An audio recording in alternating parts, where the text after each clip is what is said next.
Olá pessoal, boa tarde. Então começamos as nossas atividades, tá? O nosso sétimo caderno. Então nós vamos apresentar agora as atividades do nosso livro didático, tá? Eu estou compartilhando alguns vídeos importantes sobre o nosso conteúdo, tá? Mas é importante que vocês tenham a compreensão, a explicação e a exposição dos temas do capítulo. E é isso que nós vamos fazer nesse momento. Tudo bem? Então vamos lá então, voltando ao nosso livro didático. É importante que vocês tenham às mãos o livro didático de vocês, tá? Para que acompanhem essa explicação. Tá certo? Vamos lá então. Legal. Beleza, pessoal. Então nós estamos trabalhando sobre a economia açucareira, tá?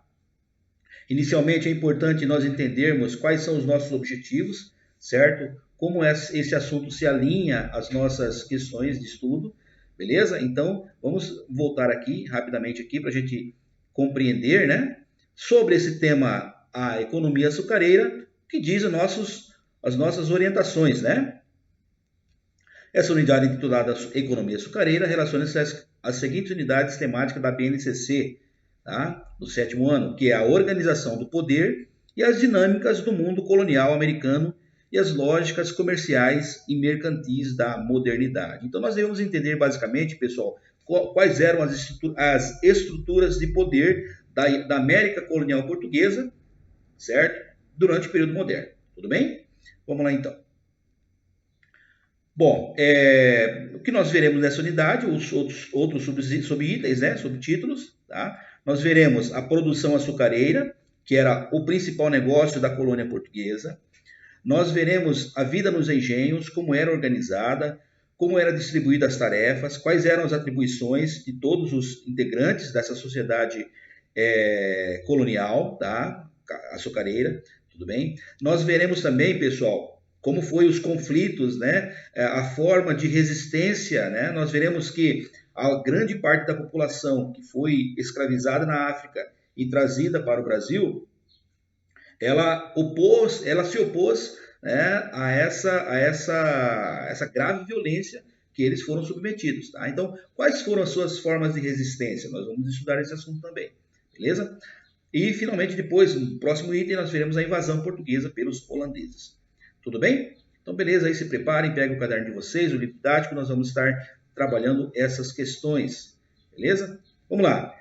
Inicialmente, pessoal, é importante que vocês leiam essas tiras iniciais, né? Porque são importantes para introduzir o assunto, aquilo que a gente vai estar estudando, tá? Então é importante que você se dedique a ler essas pequenas mensagens aqui, tá? Então o nosso período ele vai do século XVI ao século XVII.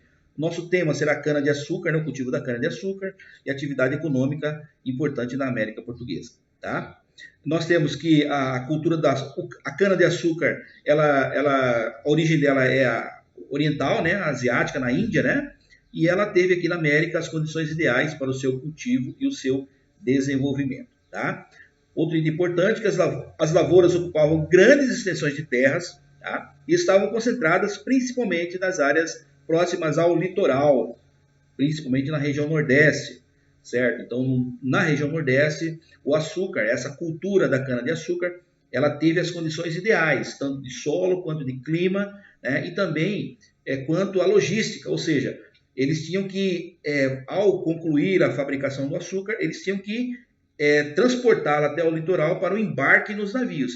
Então, quanto menor essa distância, levaria menos tempo e, consequentemente, entregaria e oferiria maiores lucros para os seus fazendeiros, vamos dizer assim, tá? Nós temos que o açúcar obtido era muito valorizado na Europa, a produção passou a ser feita em larga escala, né?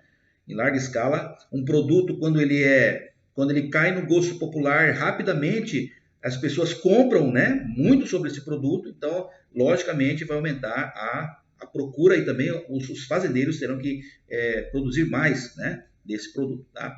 Os lucros eram altíssimos, tá? Os rendimentos gerados pelo açúcar foram muito significativos. Portugal foi favorecido por esse produto, tá? A sua economia teve grandes vantagens, né, com a produção açucareira. Tudo bem? Beleza.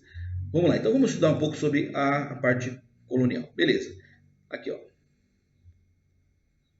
Rapidamente, aqui. Durante os 2 primeiros séculos da colonização, o açúcar foi o produto mais lucrativo para a coroa e para os comerciantes portugueses. O cultivo do açúcar da América Portuguesa foi adotado por vários motivos. Primeiro, Portugal já tinha experiência com a produção açucareira, nas ilhas do Oceano Atlântico. Havia um suporte financeiro muito sólido, banqueiros e grupos comerciais europeus tinham grandes interesses em financiar esse empreendimento. Tá? Houve muitos casos de que banqueiros holandeses financiaram realmente a produção. Tá? Além disso, na colônia havia solo e clima adequados para o cultivo da cana-de-açúcar, como nós já falamos. Tá? Os melhores resultados ocorriam nas faixas do Nordeste, Pernambuco e na Bahia, certo? E também essas capitanias aqui eram favorecidas pela proximidade com a metrópole. Tá? A produção açucareira não estava sozinha, havia outras atividades importantes como a produção de alimentos, a criação de gado bovino, os serviços artesanais. Tá? Então, essa série de esses outros itens, essas outras atividades, elas se somavam para que a empresa açucareira ela tivesse sucesso. Tá? Beleza. Então, a organização da produção açucareira, então, basicamente, ela ocorre através das concessões de cultivo, tá? E de exploração, certo?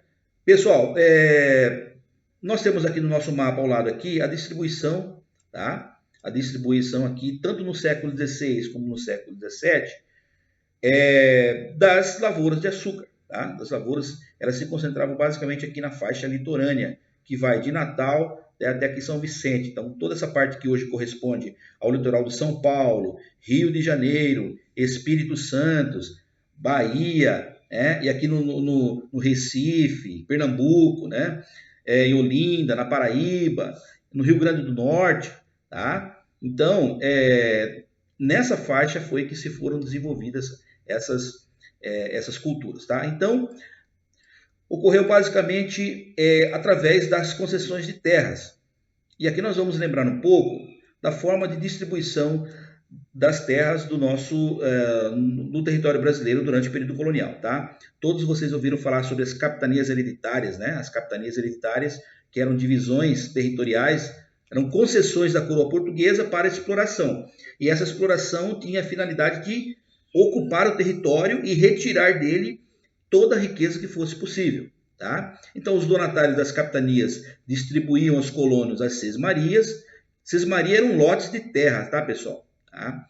Que deveriam ser explorados. Tá?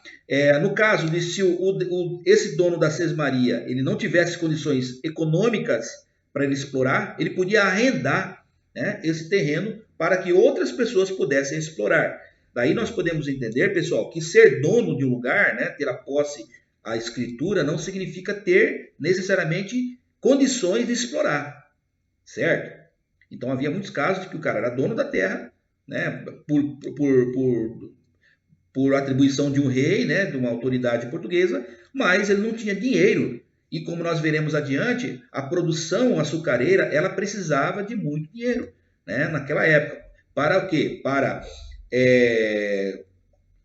fazer as melhorias na lavoura, no plantio, comprar as mudas, construir os lugares, ter condições de comprar os animais, comprar pessoas escravizadas para trabalharem nessas lavouras. Então, exigia um investimento muito, muito grande, muito alto. Então, para isso, por isso que havia os banqueiros holandeses que se ocupavam dessa tarefa. Então, quem não tinha essas condições, ele podia arrendar para que outras pessoas que tivessem condições, mas não tinham a terra, ela pudesse explorar. Tá? Era o chamado arrendamento. Bom? Certo? A atividade açucareira esteve associada a financiadores europeus, como nós já falamos. Tá? Eles emprestavam dinheiro aqui, ó,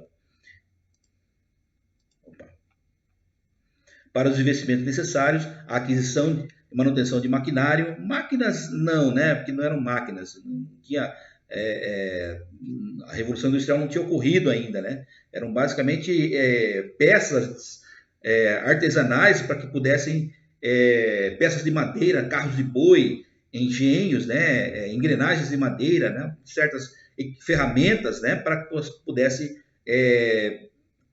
cultivar, produzir, construir as instalações, tá? Comprar escravos, né? E o aumentar da área de cultivo, tudo bem? Então aqui nós temos essas questões aí, beleza?